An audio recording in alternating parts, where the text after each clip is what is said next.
Now that the Atlanta Falcons OTA period is officially wrapped up, or at least just phase 1, they're going to get into phase 2, 3, 4. There's going to be so many more OTA practices, and then we're going to lead into mandatory minicamp, and just like that, we'll be at training camp and preseason. But with that being said, I wanted to take a minute to keep you guys updated with everything that's going on here with this new look Atlanta Falcons team, especially with Kirk Cousins under center, right?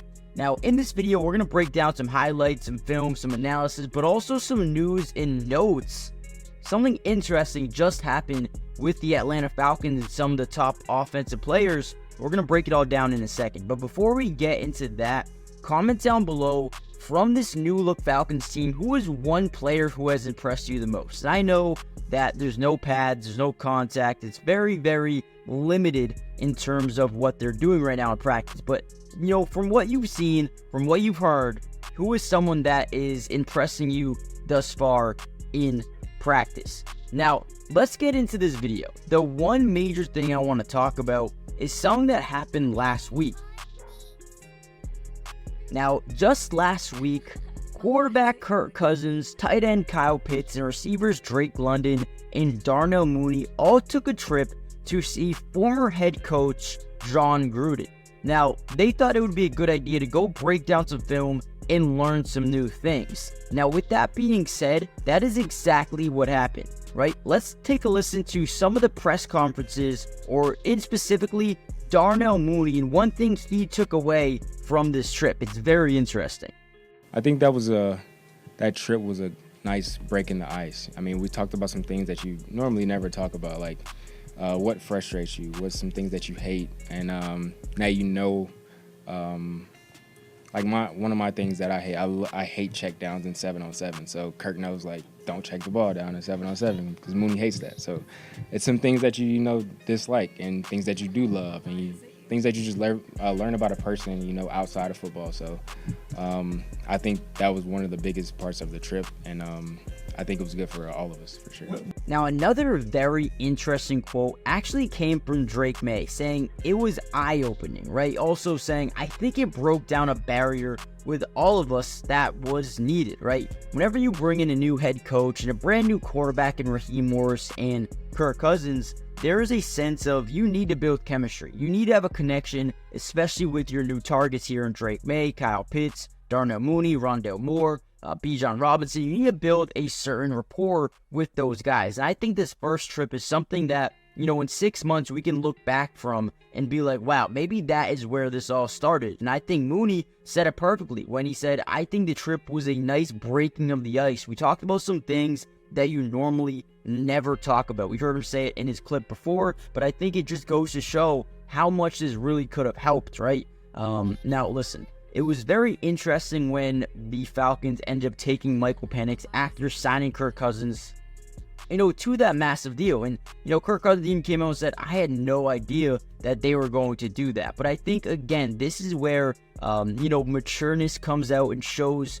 You already see Kirk Cousins and Michael Penix. There's no bad blood in the water. These guys are working together from day one and trying to improve each other, trying to compete at a high level. Now, in the NFL, there's a fine line. Sometimes you see a guy like Jalen Ramsey, for example, who actually came out and said, there was one point in my career where I did not want to help my teammates get better because I knew at the end of the day, those are the guys coming for my job. And those are the guys who are going to take my money from me when they get the second contract and I don't, right? So Jalen Ramsey looked at it like that. Kirk Cousins is saying, listen, I'm here for a reason. They want me to come and be a starter, but also have the same thought process about Michael Penix. They want him to be a future starter. They want him to continue to develop. You look at, the Aaron Rodgers, Jordan Love situation. I mean, it couldn't have worked out more perfectly for the Green Bay Packers. And for like 2 years there, we were consistently and constantly barbariting them with just saying,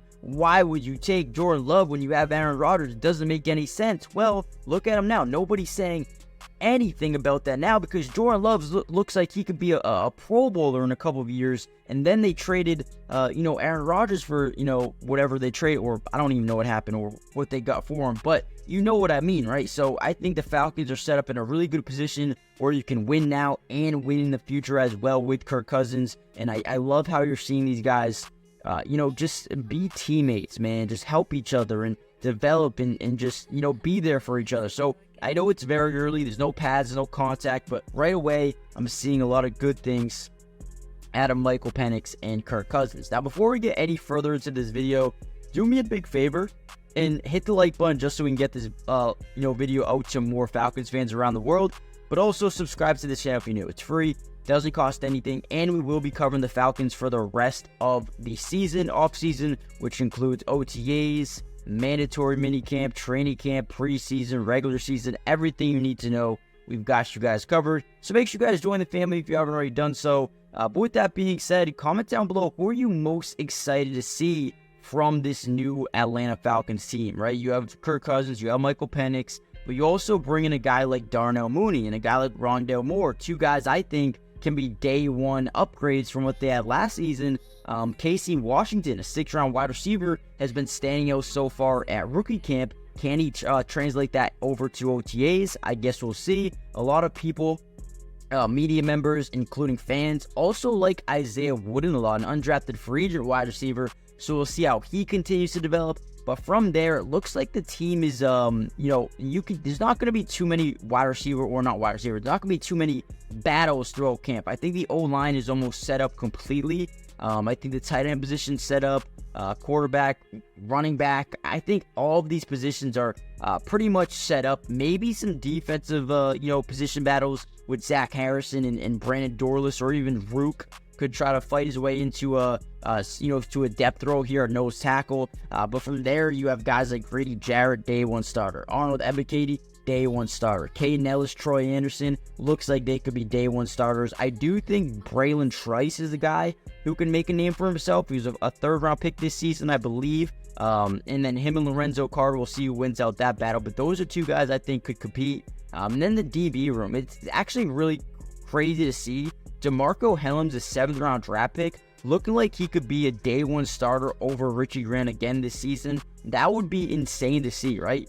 Richie Grant, former 2nd-round pick. DeMarco Hellams, 7th-round pick. This just goes to show, if you have good scouts, if you have good GM in front office, you can definitely find some hidden gems here. DeMarco Hellams looks like he could be one of the biggest hidden gems of last year's draft class, especially if he's going to be a day one starter this season. And then you have Clark Phillips, the 4th-round pick of last season. Man, you look at last season's draft, you not only get 3 starters, or 4 starters, I should say, actually, maybe 5 starters with Matthew Bergeron, Bijan Robinson, Zach Harrison, but also Clark Phillips and DeMarco Hellams. They've done such a good job drafting, and hopefully they did as well this season. We'll see a little bit later on, but they drafted, I believe, 4 or 5 defensive players with Brand Dorlus, Rook, J.D. Bertrand, Braylon Trice, Zion Logue. So we'll see what those guys end up doing. But hey, one thing you see out the bat, Falcons know how to draft. So hit the like button, subscribe if you're new, join the family. We'll see more of these rookies start to stand out.